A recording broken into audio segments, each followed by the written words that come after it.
buenas tardes. Queremos agradecerles a ustedes el que hayan resistido la maratón de intervenciones y de conferencias y que algunos de ustedes nos acompañen unos minutos para hablar de algo diferente. Cuando el doctor Álvaro Namén, no lo veo por acá, nos visitó en la Cámara Colombiana del Libro, él recordó que en la Feria Internacional del Libro, hace unos 5 años, habíamos tenido como país invitado de honor a Macondo. Y él nos preguntó si era posible, de toda aquella presentación que habíamos hecho, traerla aquí a Santa Marta.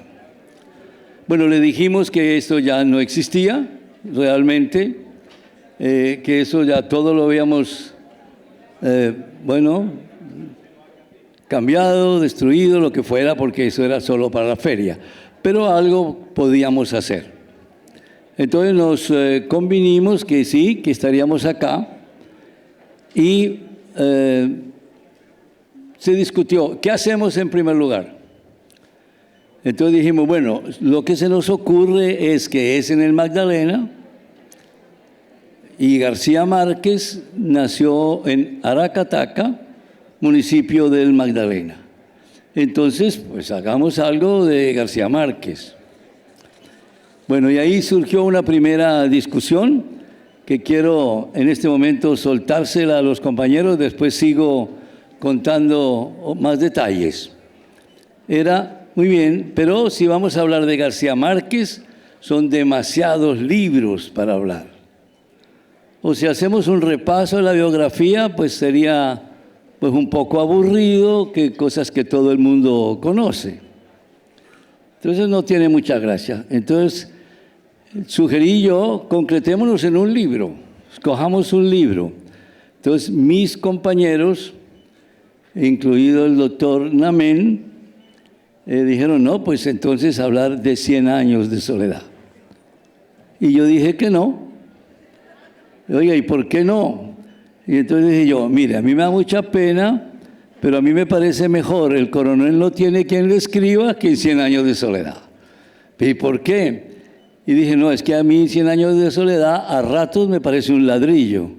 Es muy largo, muy confuso. En cambio, El coronel no tiene quien le escriba, es una obra maestra pequeñita, ¿no? Realmente increíble. Entonces, bueno, en fin. Entonces aceptaron porque bueno, al doctor Namén le daba pena no aceptar lo que yo decía, ¿no? Bueno, entonces escogimos este libro. Entonces, a mis compañeros del panel, lo primero que quiero preguntarles, bueno, un momentito, ¿quiénes me acompañan? Ustedes oyeron la presentación. A mi lado, José Luis Díaz Ganado, poeta de Santa Marta, su apellido el más popular aquí que el Jaramillo en Antioquia, el mío, ¿no? De manera que todos son de acá. Seguidor, conocedor de García Márquez, como pocos, amigo muy especial. Y también sugerimos entonces al rector de la Universidad del Magdalena, ya que estamos en Santa Marta, a Pablo, que además es también un gran conocedor de García Márquez. Entonces, hecha esta introducción, antes de seguir, yo quiero que José Luis primero y después Pablo, ¿qué opinan de mi opinión de que era mejor El coronel no tiene quien le escriba que en 100 años de soledad? Tiene la palabra. Muchas gracias, Jorge. Muchas gracias a ustedes por la atención que nos van a deparar en estos momentos que tenemos aquí cronometrados minuto a minuto y segundo a segundo. Siempre ha existido esa dualidad entre los que gustan de 100 años de soledad y los que gustan del coronel no tiene quien le escriba, dos obras que entre sí no tienen nada que ver. Ocurre con Pablo Neruda, los que les gusta los 20 poemas de amor y una canción desesperada, y los que dicen no, a me gusta Residencia en la Tierra. Con Federico García Lorca, los que les gusta el romancero gitano y los que les gusta Poeta en Nueva York. Yo una vez, y ya perdónenme la alusión personal, está en mi libro, un libro que publiqué estando Gabriel García Márquez vivo, Gabo en mi memoria. Yo lo conocí desde que era un niño en Bogotá, donde yo resido, en 1959. Una vez en su casa en La Habana, una casa muy linda que tenía en el barrio El Laguito, un barrio muy exclusivo donde viven los diplomáticos en La Habana, Cuba, en el año 2001, le dije algo que yo tenía guardado hacía muchos años y me adelanto a decir la respuesta de él.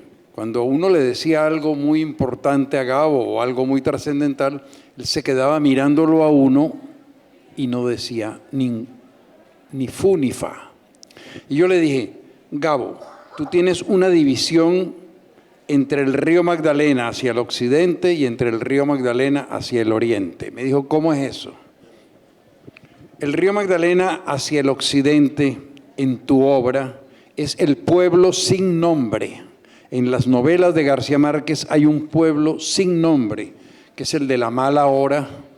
¿Cómo se llama el pueblo? No tiene nombre. Y el del coronel no tiene quien le escriba, tampoco tiene nombre.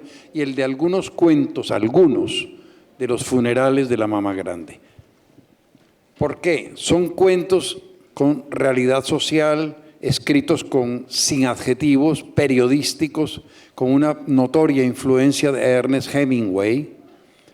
Y es el padre de Gabo, es el padre duro, un padre con quien él tenía una relación bastante difícil. En cambio, del río Magdalena hacia el occidente es la poesía, es Macondo, es su madre, es Luisa Santiago Márquez, que era rihuachera, era de Barrancas, es Faulkner y es Macondo, 100 años de soledad, La hojarasca. Entonces es la poesía y el otro es Hemingway. Este es Faulkner. Faulkner era poético. Faulkner es la decadencia de Mississippi, con todos esos, ya la decadencia de esos hombres ricos, algodoneros, que se van envileciendo, se van arruinando y terminan en incestos y comienzan en monólogos ya de locura, en la decadencia de John Capatagua, un nombre que se inventa Faulkner y que lo imita Juan Rulfo en Comala, lo imita García Márquez con Macondo y lo imita Onetti con Santa María. En cambio, El pueblo sin nombre es El coronel no tiene quien le escribe. Es una joya de la literatura. Estoy de acuerdo con Jorge Valencia Jaramillo, pero 100 años de soledad es la Biblia, es la Odisea, es la Ilíada. Bueno, Pablo, ¿qué opina usted de mi opinión? Bueno, yo creo que con las buenas tardes a todos y felicitándolos por el evento tan importante y maravilloso que han hecho. Esta semana en todos lados en Santa Marta se ha hablado de su evento, así que ojalá sigan declarando a Santa Marta sede oficial del Consejo de Estado. Aquí estuvieron el año pasado en los 200 años, ahora veo aquí al doctor Bula, también gran amigo de la universidad, bienvenido, y al doctor Nameña, su presidenta, muchas gracias por acoger la ciudad. Pues yo voy a hablar de García Márquez como habla uno de los escritores que le encantan, porque los conoce a través de sus libros. No tuve el honor de conocerlo cuando vino a Aracataca a sus 80 años, pero pues me jacto de recitar pedazos enteros de memoria y yo particularmente siempre vivo pensando cuál es su mejor libro. A mí particularmente me parece que El otoño del patriarca es el mejor, es el que más me gusta, pero, y lo descubrí leyendo algo, El coronel es muy conciso y parece un corto de cine. Y luego él en una conversación con Primera por ello lo dice, que hay pasos donde se ve casi que la cámara siguiéndolo cuadro a cuadro, y no sé si lo saben, pero el origen de ese libro es una imagen de un señor que él ve en Barranquilla, que está recostado sobre el puerto, mirando a lo lejos como esperando algo. Y él dijo, a mí me llegó esa imagen y se quedó ahí, y dije, ese es un cuento. Y luego cuando está escribiendo La mala hora, que él la llama la novela de los pasquines, dice, hay un personaje que se me está saliendo, un viejo coronel que espera algo y que creo que me va a tocar hacerle su propia novela. Y entonces aparca La mala hora y empieza a escribir al coronel que no tiene quien le escriba. Pero yo difiero un poquito, porque nos animaron a hacer polémica, de que así él diga que el concepto de Macondo de realismo mágico no está expreso ahí, y que puede que la ciudad del Coronel sea Macondo, el pueblo, Magangué, cualquier pueblo ribereño, el Banco Magdalena, pues al final cuando uno lee la epopeya que es 100 años de soledad, que le pasa algo similar a otros dos libros, a la Biblia y al Capital. Todo el mundo dice que los ha leído, pero nadie ha pasado de él. Un fantasma recorre Europa y en el principio Dios creó los cielos y la tierra. Y con García Márquez pasa lo mismo. Mucha gente dice 100 años de soledad, apenas apareció el segundo buen día, digo, ya me perdí y ya no sigo más con esto porque el árbol genealógico no lo entendí. Si este se murió aquí, ¿por qué apareció otra vez? Entonces, y creo que una buena introducción, qué bueno el detalle, porque ya hoy pocos se regalan libros que lo tengan, ayuda otra vez a aproximarse. Pero resulta que yo leyendo Vivir para contarla, la frase que le dice su madre cuando van en 1950 a Aracataca, que él tiene 23 años a vender la casa, luego de ver la nostalgia de lo que ha pasado en Aracataca, y le dice definitivamente a la señora, la casa no se vende. Es exactamente lo mismo que le dice el coronel a su esposa antes de, y le dice, el gallo no se vende. Y entonces, ¿qué vamos a comer? Pues ya ustedes saben que le contestó con la practicidad del hombre, pues lo que sabemos que dice 14 veces en 100 años de soledad y 5 veces en el otoño del patriarca, y que para algún crítico decía la fijación coprológica que tenía. No es una palabra muy caribe, eso nos sirve para muchas cosas aquí, y básicamente eso. Entonces, yo sí creo que si bien él no era consciente, hay un hilo conductor, porque de hecho la historia del coronel cierra, a mi modo de ver, y pues no, con eso no quiero caer en lo que él mismo criticaba de los críticos literarios, cuando el coronel Aureliano Buendía le dice a sus copartidarios, coronel, vamos a promover otro alzamiento por el incumplimiento del gobierno, por el decreto de las pensiones que no han llegado. Y yo les dije que renuncien a esa mierda porque se iban a morir de viejos pudriéndose en el tiempo esperando un papel que no iba a llegar. Y de hecho así fue, nunca llegó. Y aunque el coronel quiso revivir su guerra 33 para perderla seguramente, porque esa era ante los tribunales y no era fácil porque el decreto que no salía, el que salía o el que no salía, yo me sigo quedando con la imagen, y con eso termino, de que hoy Colombia está lleno de coroneles.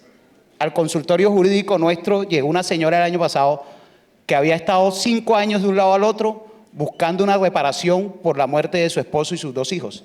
Y cuando el consultorio le logró sacar su auto, ella estaba feliz no por lo que le iban a dar, sino por la dignidad que le devolvía el Estado al reconocer que la tenían como víctima. Entonces yo creo que un país que tiene millones de coroneles tiene que buscar que haya quien les escriba, y ojalá no después de 25 o 30 años. Bueno, yo quisiera agregar un poco para entusiasmar a algunos de ustedes que no lo hayan leído, que nosotros trajimos de parte de la Cámara del Libro. El coronel no tiene quien lo escriba y se lo vamos a regalar esta noche. ¿Ya lo está. Bueno, entonces, ya lo tienen ahí. Muy bien. Lo que quería decir es que en realidad, como notamos al principio, es un libro breve, ¿no? Y uno se maravilla como en un libro tan corto, una historia de este coronel esperando que le llegue la nota de la pensión, lo mantiene a uno con interés todo el tiempo.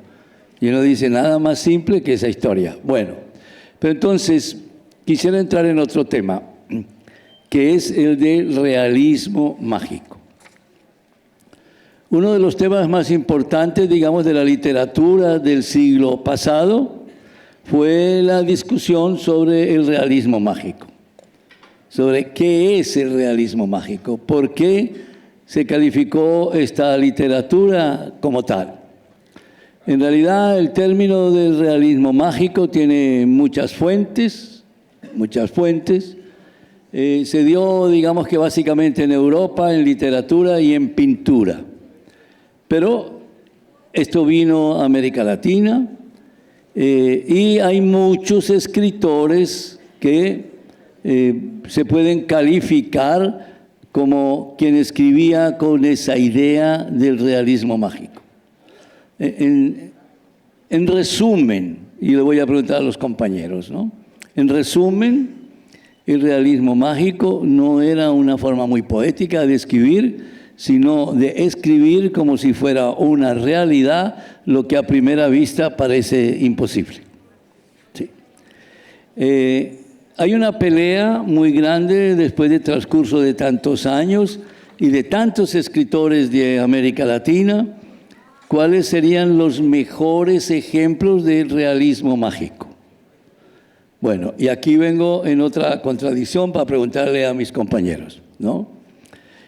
Así como yo dije que me gustaba más El coronel no tiene quien le escriba que 100 años de soledad, para mí como expresión máxima, la epopeya del realismo mágico es Pedro Páramo de Juan Rulfo, que es más chiquito que El coronel no tiene quien le escriba. Entonces, ¿qué piensan ustedes?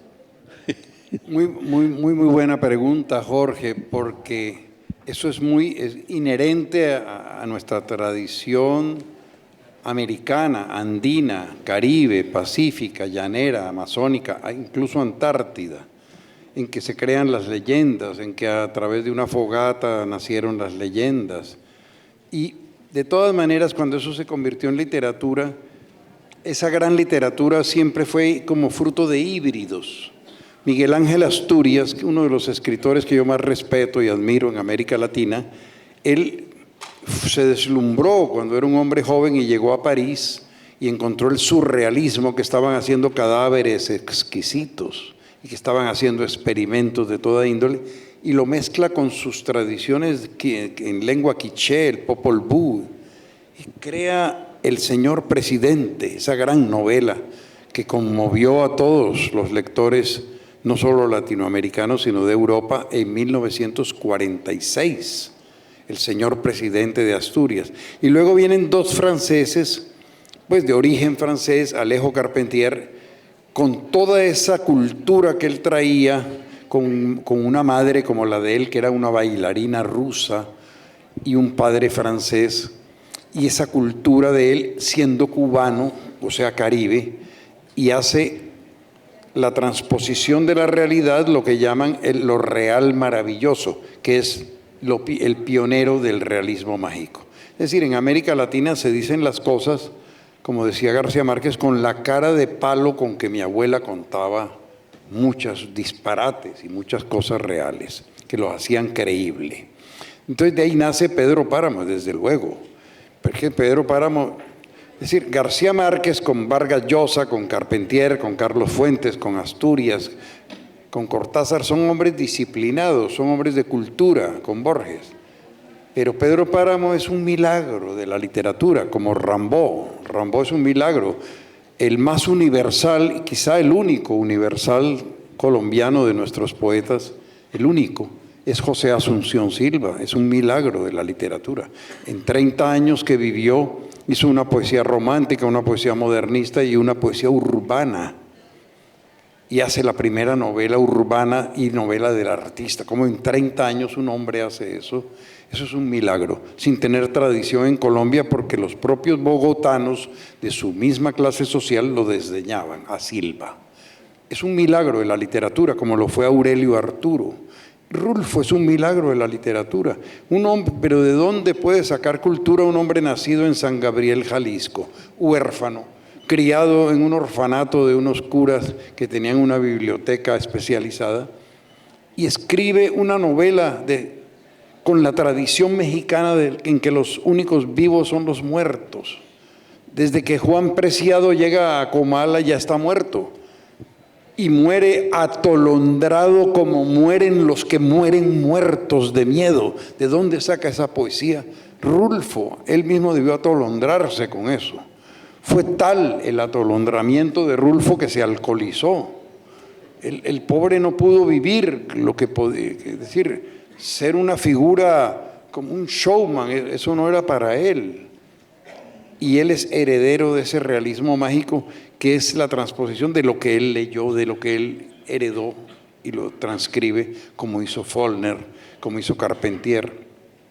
Hay un poeta francés que ganó el Premio Nobel de Literatura, Saint-Jean Perse, pero Saint-Jean Perse nació en el Caribe, nació en la isla de Guadalupe, era un Caribe, y como todo Caribe era barroco. Todos los hombres, los académicos del Magdalena, escriben con un lenguaje sofisticado. El Caribe es un hombre barroco, le encanta el idioma elocuente, con prosopopeya. ¿Me permites hacer un pequeño paréntesis? Y es un pequeño comercial, pero se van a reír. Yo fui alcalde de Medellín y como alcalde llevé a Jorge Luis Borges, que considero yo uno de los escritores más grandes que ha existido en la tierra, pero llevé a Juan Rulfo. Lo llevé y estuve con él. Y a mí me da mucha risa y esto es una anécdota interesante. O sea que cualquier profesión sirve para escribir si uno lo tiene en el alma. Juan Rulfo era un vendedor de llantas. ¿Quién va a creer eso? Era un vendedor de llantas en Ciudad de México. Y cuando él escribió, ellos tenían un grupo de lectura y ahí estaba el director del Fondo de Cultura Económica. Y entonces Juan Rulfo le decía, oye, ¿por qué leían ahí? ¿Por qué no me publicas? Y él le decía, porque es un libro muy malo.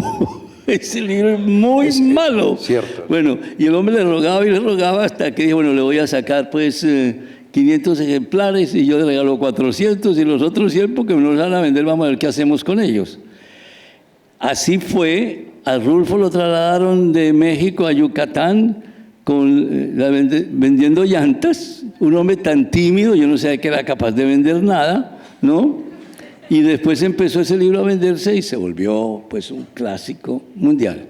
Pero bueno, dije yo que pensaba pues que esa era la expresión máxima del realismo mágico, ¿no?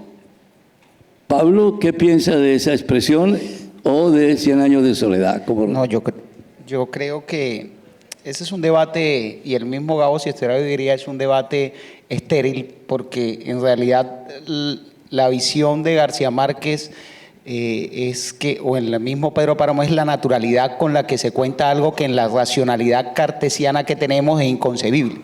En Ciénaga todavía te pueden seguir contando historias de abuelos que siguen estando en el patio conversando, o Santa Marta es la única ciudad, creo yo, y eso es realismo mágico puro y duro, que en plena crisis del agua hace un parque del agua y se gasta 35.000 millones de pesos en un parque del agua para que se evapotranspore el agua y se pierda en lugar de que se infiltre para reforzar los pozos que son los que nos están ayudando a sobrevivir. Y la barrera natural, que es el río, pues se ha secado, que es la barrera natural para que el agua de mar no penetre. Y eso no es novela, no es cuento, es poesía, es realidad política. Entonces, es decir, la tierra del realismo mágico, lo que parece inverosímil en cualquier parte, y García Márquez decía, una buena novela no es más que una transposición poética de la realidad. Vargas Llosa, que yo hace poco terminé de leer la tesis doctoral de Vargas Llosa, que fue sobre García Márquez, y que la leyó en la Complutense, donde yo hice mi doctorado, y se llama, después lo publicó como un libro, se llama Muerte de un deicidio, ¿no? Crónica de un deicidio. Es decir, como más o menos contar cómo matar un dios. Que a mí no me quedó claro si él quería matar el dios, era García Márquez, que de hecho me parece que sí, muchas veces cuando uno lee ahí y entiende uno la enemistad que había, pero él dice una cosa, es que todo buen escritor en realidad juega a ser Dios o mata a Dios cuando reescribe la realidad de la forma que él la ve. Y García Márquez decía, es que yo no estoy diciendo nada que no haya pasado. Mi abuela, y en la casa ese es el espíritu que quiere mantener, me contaba con una naturalidad las cosas más inverosímiles. Y entonces cuando usted lee que le pegan un tiro a alguien, un hilo de sangre sale por el oído, baja por su cuerpo, sale, da una vuelta, pasa por la puerta, pasa por la calle de los Turcos, da la vuelta por la esquina, atraviesa la calle, sigue y llega hasta la cocina para que Úrsula sepa y sigue en sentido contrario hasta que encuentra el cadáver humeante de José Arcadio luego de haberse pegado el disparo en la sien y con una pólvora penetrante que luego, no sé cuántos años después, a pesar de no sé cuántas capas de plomo, sigue oliendo a pólvora en lugar de, porque no se puede desprender de eso. Dice, y esto tan alto. O dos, que luego en pleno, la novela está llena de cosas así, pero el otoño del patriarca también. Y llegó a tanto su poder que una vez preguntó, ¿qué horas son las que usted ordene, mi general? Y ordenó que quitaran la lluvia de donde había inundación y la movieran para Santa Marta, que estamos en sequía y además no tenemos agua, y para que se nos llene el parque del agua. Entonces, decir que alguien tenga tanto poder para hacer eso de forma tan natural, pues más o menos equivale a saber que todavía hay dictadores que pueden decretar que en un país no hay hambruna, que no hay migración, que eso no existe. Entonces digamos que la realidad nuestra sobrepasa cualquier cosa. Y como decía García Márquez, es lo único que fue un buen cronista. hoy en realidad necesitamos más cronistas para entender que a veces esa realidad maravillosa a veces termina siendo muy trágica. ¿Qué piensan? A veces hay que cambiarla en ese sentido. ¿Qué piensan ustedes dos de esta frase aquí en El Coronel no tiene quien le escriba? Un diálogo entre el coronel y su mujer. Mira en lo que ha quedado nuestro paraguas de payaso de circo, dijo el coronel con una antigua frase suya. Abrió sobre su cabeza un misterioso sistema de varillas metálicas. Ahora solo sirve para contar las estrellas. ¿Qué piensa de eso? No, es decir, la descripción exacta que hace el novelista, no el cronista, que es García Márquez, en El Coronel, es que la mujer le reprocha muchas cosas porque ella es la realidad, es el punto a tierra, y él es un hombre idealista. Ella es una mujer ya mayor, tiene el pelo blanco, corto, y él le dice, es que tú no tienes que ir donde Don Sabas y tener carácter y decirle que tienes necesidad de dinero, díselo. Y a él le daba pena porque él tenía mucha dignidad. Y entonces él se queda mirándola con su pelo blanco y le dice, tú te pareces al hombrecito de la avena Quaker. Ese es Gabo. Ese es él, ¿no? Sí. Entonces, esta otra, que dice García Márquez. Dice, se necesita tener esa paciencia de buey que tú tienes para esperar una carta durante 15 años. La carta que nunca llegó, ¿no? Entonces, por eso decíamos al principio, y esa es, digamos, una de las partes importantes de esta charla, es animarlos a ustedes a leer esta obra maestra realmente, ¿no? Porque así como esto que decimos ahí, ahora vamos a mencionar otros, hay unas expresiones que uno, francamente, se queda pensando cómo diablos la consiguió. Entonces ahí decimos, no, es que no inventó nada. O sea, esta literatura, como se decía, la ficción, ¿no?, imita la realidad, es lo que se decía. Porque todas estas cosas de verdad pasan. Y digamos que la maestría de García Márquez, y les voy a preguntar a ellos, es reflejar este mundo del Caribe, ¿no?, tan especial, con sentimientos y frases tan impactantes que a uno, muchas de ellas, se pone a reír y dice, pero ¿cómo va a decir esa barbaridad? Pero aquí la dicen con toda naturalidad. Aquí les parece que está muy bien, ¿no? Entonces, quisiera mencionar también, antes de seguir con esto, que tal vez José Luis lo mencionó rápidamente, por qué muchos escritores, incluido García Márquez, ¿no?, resolvieron inventar un nombre para narrar allí sus historias. Es decir, Aracataca, él la vuelve Macondo. Bueno, hay la historia de dónde viene Macondo, hay varias versiones, etc. Pero ¿por qué lo hacen? Y no es el único, ¿no? Realmente a García Márquez le influyó muchísimo William Faulkner, que también inventó un nombre en el Mississippi para una región, Dice, ¿por qué? ¿Por qué muchos otros? Por ejemplo, las conversaciones en la catedral, que todos nos quedamos pensando, es un libro realmente de una importancia gigantesca, de un bar en la catedral. Resulta que el bar se llamaba La Catedral. Y con eso uno se imaginaba que era en una iglesia que estaban conversando, era en un bar tomando trago. Bueno, ¿por qué piensan ustedes que tantos escritores recurren a inventar estos nombres de ciudades en vez de referirse a ellas con su nombre propio? A ver usted, Pablo, primero. Yo creo que lo que decía ahorita en el análisis que hacía precisamente en esas conversaciones, en esos antecedentes que pudieron influir en ese tema de crear un universo propio para darle sentido a su obra, decía Vargas Llosa que tal vez en el origen está ese interés de jugar a ser un Dios que fija las reglas.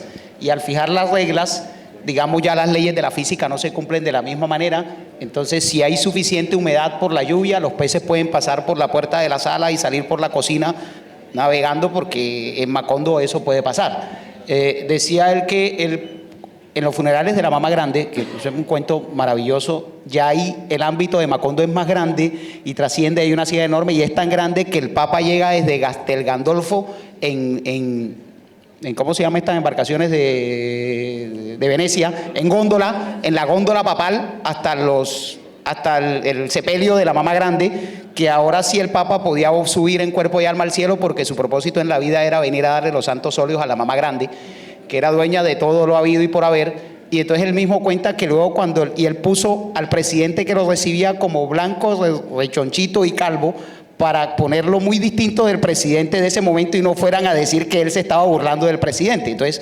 el tema de lo políticamente correcto, como es Macondo, pues yo puedo decir lo que sea y no es con Colombia, no es el presidente, no es ninguno de esos. Pero luego dice, cuando vino el Papa a Colombia, casualmente el presidente era chiquito, rechoncho y calvito.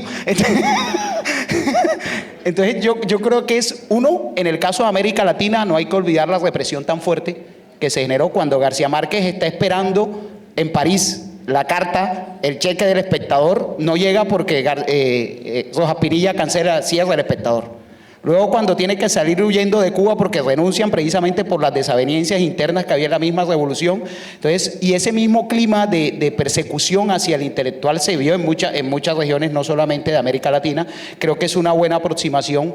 Y bueno, lo otro es que yo creo que, como diría García Márquez, porque así se lo dicta su soberana y absoluta inspiración, que creo que es como la respuesta más apropiada para no jugar al crítico que trata de interpretar lo que está más allá de, y simplemente que en el caso de García Márquez, y ya con eso cierro, él dice en Vivir para contarla, y nosotros de hecho tenemos el letrero en la Casa Museo, que cuando él pasa en el tren entre Zona Bananera y Aracataca, vio un título en una finca a la entrada que tuvo una resonancia sobrenatural, Macondo.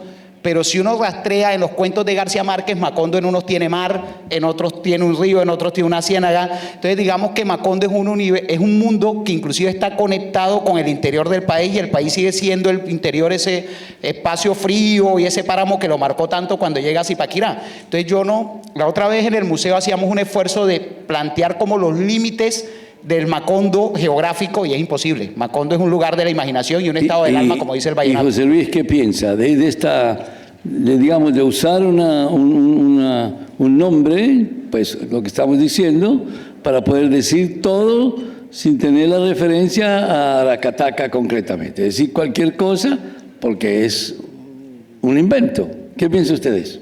Quiero aprovechar para hacerle un homenaje al doctor José Francisco Socarrás, un psicoanalista muy famoso que hubo en Colombia, quizá el primer psicoanalista, y él escribió un libro de cuentos.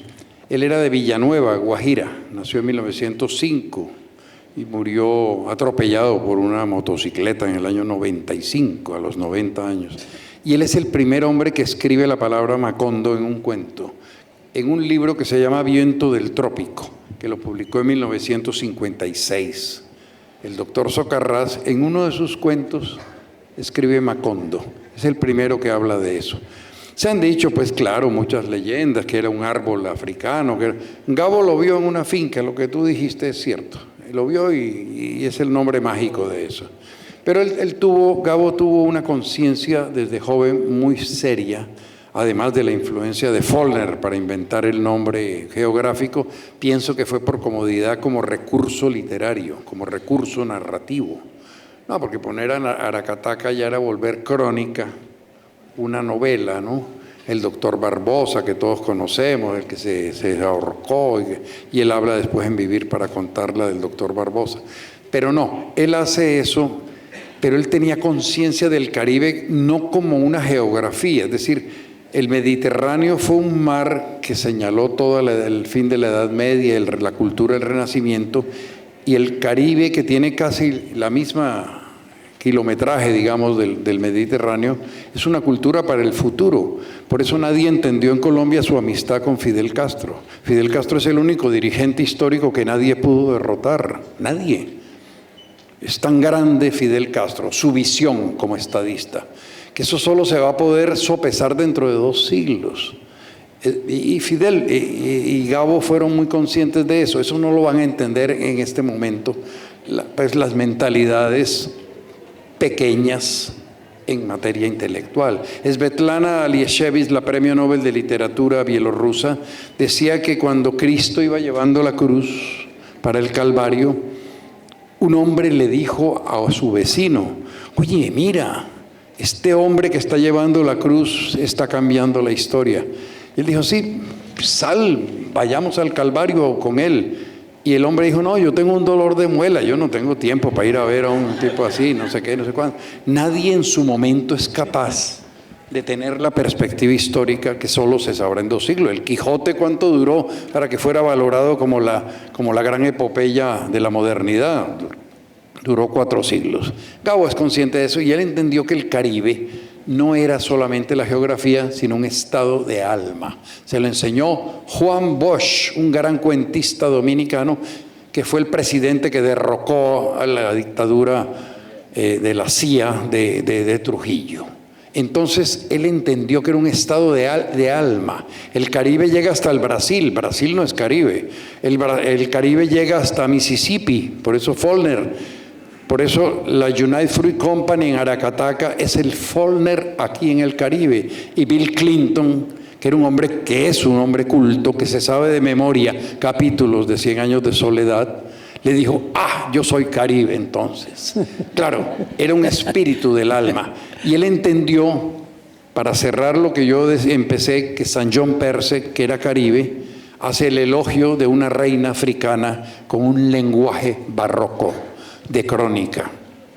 Lo imita Álvaro Mutis a través de las traducciones de Jorge Zalamea, que es uno de los más grandes escritores y que yo que estoy trabajando con el Fondo de Cultura Económica y que dependemos del Estado mexicano, estamos valorando la grandeza del gran Burundá ha muerto, y las traducciones de Perse. Y de ahí salen los funerales de la Mamá Grande, el estilo crónico de la crónica, del poema épico de el gran Burundá ha muerto, los funerales, y del elogio de una reina africana. De ahí sale Macondo. Macondo es y no es. Macondo hasta en Australia se identifican con ese espíritu caribe de Macondo. Es bien interesante, y hay una pequeña anécdota, ¿no? Siendo ya Macondo tan importante, hace algún tiempo en Aracataca consideran que hay que cambiarle el nombre y ponerla a Macondo, ¿no? Y entonces hicieron una consulta popular y se negó. No aceptaron cambiarle el nombre. Uno diría, pero lo deberían haber hecho, porque pues se vuelve un lugar de turismo concreto, porque la gente pregunta: ¿y dónde queda? ¿No? ¿Dónde queda Macondo? Dice: no, Aracataca. No, pues que ese es Aracataca, ese no es Macondo, porque la gente cree que el pueblo de verdad existe, y existe, es Aracataca. Maestro, pero lo chistoso es que maestro, no... en esa misma línea, en 1983, luego que gana el Nobel, hubo un movimiento en la universidad para cambiarle el nombre, que ese entonces era Universidad Tecnológica del Magdalena, y ponerle Universidad Gabriel García Márquez. Y se armó una huelga, casi se cancela el semestre completo, precisamente contra esa decisión, porque ese señor no había tenido nada que ver con la universidad. ¿Y quién era ese? Entonces, realismo mágico. No tenía nada que ver, ¿no? Es muy, muy interesante. Vale la pena preguntarles a ustedes también, así como comentaba yo, que me parecía pues muy importante, el coronel lo tiene quien le escribe, etc. Respecto de las otras obras, ¿no?, de García Márquez, José Luis, ¿cuál es la que más le gusta y por qué? A mí el Otoño del Patriarca, en eso estamos de acuerdo. Yo creo que el Otoño del Patriarca equivale a la Divina Comedia. Es que Gabo es mucho más, eso no lo podemos comprender ahora, dentro de 2 siglos seguramente. Gabo es mucho más que un gran novelista. Un gran novelista es Vargas Llosa, un gran novelista es Faulkner, es Proust, es Kafka, es Thomas Mann. Gabo es mucho más grande que ellos. Gabo es un épico fundacional. Gabo, con 100 años de soledad, hizo la Ilíada, la Odisea, hizo Don Quijote, hizo la Divina Comedia. Es un épico fundacional, pero eso no lo sabremos en este momento, y menos si somos colombianos y costeños, que vamos a valorar a ese costeño amigo de Fidel Castro. No, Fidel Castro. Gabo es Pero- mucho más grande que todos ellos. Pero el otoño del del patriarca es, además de 100 años de soledad y del coronel no tiene quien le escriba, hace el otoño del patriarca, que es la Divina Comedia, pero en los últimos 500. O sea, la Divina Comedia recoge toda la Edad Media. El otoño del patriarca recorre los últimos 500 años del Caribe, desde la llegada de las 3 carabelas, con ese lenguaje que nos gusta a todos, que es el del modernismo de Rubén Darío. A todos los colombianos nos gusta hablar en verso. Tanto así que yo ya he hecho la lista de los títulos de las obras colombianas que son endecasílabas. El coronel no tiene quien le escriba. 4 años a bordo de mí mismo. El gran Burundún Burundá ha muerto. En diciembre llegaron las brisas. En noviembre llega el arzobispo. Después empezará la madrugada. Bueno, sería interminable si yo citara todos los títulos que los colombianos le han puesto a sus libros en endecasílabos. ¿El endecasílabo o ya la Divina Comedia? Pero ¿cuál es para ti, Pablo, de verdad, de los otros libros, sacando pues 100 años de soledad, qué más le gusta de todos? No, yo lo había dicho antes, para mí el mejor libro de García Márquez es el que más me gusta a mí, ¿no? El mejor libro de un escritor es el que más le guste a uno. Es El otoño del patriarca. ¿Y por qué? Porque creo, y lo decía, que 100 años de soledad sí es como un libro épico donde está todo el universo, está todo concentrado. De hecho, yo me la paso por afición buscando conexiones. Entonces hay un episodio donde llega un hombre alto con un aire de soledad que se ve que lo va a acompañar toda la vida y llega a pedirle apoyo al general para una revolución que arrase con el régimen liberal de Alaska hasta la Patagonia. Y entonces él lo queda mirando y le dice con unos boliches que tiene en la mano, dice: tú ves este boliche, esto es el poder. El que lo tiene juega con él y el que no lo tiene anda con esas locuras de revoluciones y de cosas de esas. Y entonces le dice al cuerpo secreto cuando va saliendo: lo perseguimos, general, lo ponemos en vigilancia o lo desaparecemos. Algo así es como la escena en mi cabeza. Y dice: déjenlo, es un idealista. Ese se ve que va a promover muchas guerras, pero las va a perder todas. Y El otoño del patriarca, dice García Márquez en la novela, que quería escribir y que ya cuando se libera de 100 años de soledad, que además él dice una cosa increíble, que a los 18 años ya le tenía en la cabeza, sino que no tenía la técnica narrativa para poder escribirla. Pero entonces uno se da cuenta que él va cerrando círculos. Entonces la descripción de ese hombre flaco, alto, con un aire de soledad que lo va a acompañar toda su vida, es el coronel Aureliano Buendía. O sea, no tiene pierde. Entonces dice, lo conecta ahí, pero además juega con el tiempo y el espacio de una manera tal que entonces él se enamora, y como está enamorado y el cometa va pasando, entonces tiene un sobresalto la muchacha y le agarra la mano. En ese momento y en ese instante se sintió querido, y entonces empieza a buscar por todos lados astrónomos para que le hagan pasar otro cometa. General, pero es que no se puede, porque es que eso pasa cada 76 años y no sé qué. No, pero ¿cómo que no, carajo? Si yo mando aquí, yo soy el... Y luego cuando lo va exprimiendo la deuda que tiene con los gringos y los acorazados norteamericanos, un día lo despiertan y le dicen: general, se lo llevaron. ¿A qué? El mar. Lo cogieron con unas máquinas en cuadritos, lo cargaron y se lo llevaron. Y entonces se asomó con la nostalgia a ver un desierto de cráteres. Y allá en el fondo, los 3 cascos abandonados, vestigios de las 3 carabelas de aquel almirante que vino el otro día con unas bolitas y unas cosas a encantarse. Dice, ¿cómo puede pasar al mismo tiempo todo eso? Claro, hay 500 años de historia sintetizados en ese esfuerzo. Y después entonces un tipo que llegó a tanto su poder que era incapaz de hacer el amor, y luego cuando llegaba al final feliz, pues también se hacía del cuerpo y quedaba regado en los olores de... Y entonces dice la soledad. Entonces le preguntan precisamente cuál es su libro. Y él dice, mi libro es el libro de la soledad, no es el libro de Macondo. Y claro, no hay nada más solo que el coronel saliendo de la gallera con su gallo cuando los pelados se lo robaron y empezaron a corretearlo, y él trata de llevar con dignidad su gallo, y todo el mundo sabe que se está muriendo de hambre, que su esposa está casi transparente también, de no solo del asma sino de la necesidad, y que prenden el fogón y echan ollas, echan piedras para que los vecinos no se den cuenta que es que están pasando trabajo, porque dice el coronel, es que esto de la pobreza no es solo tanto la pobreza, sino las mentiras que hay que echar para que los vecinos no se den cuenta. Entonces, no, y la parte de la adulación del hombre que tiene el poder, el dictador, el patriarca, ¿no? Pues es entonces sabían que él tenía un gusto bestial, animal por las mujeres. Entonces los lagartos le llevan una italiana que parece la Virgen María. Y el pobre hombre no siente ningún placer por ella. Dice, no, Dios mío, nada. Entonces le da una plata y dice, anda, que tu mamá te acaba de criar. Y cogió a la mujer llena de varices que estaba limpiando los pisos, una mujer que no era bonita ni agraciada, pero con quien él sentía placer, y la cogió a la fuerza. Y él le dice, ay no, general, hoy no, porque estoy con el vampiro. Y entonces el general la sembró al revés, y la mujer sintió el crujido de la muerte y le dijo, general, usted ha debido estudiar para burro. Está buena, ¿no? ¿Cómo le parece esa? Es un poco brutal, ¿no? O sea, se da cuenta de la expresión aquí del Caribe, ¿no? Bueno, una pregunta para los dos que son de aquí de Santa Marta.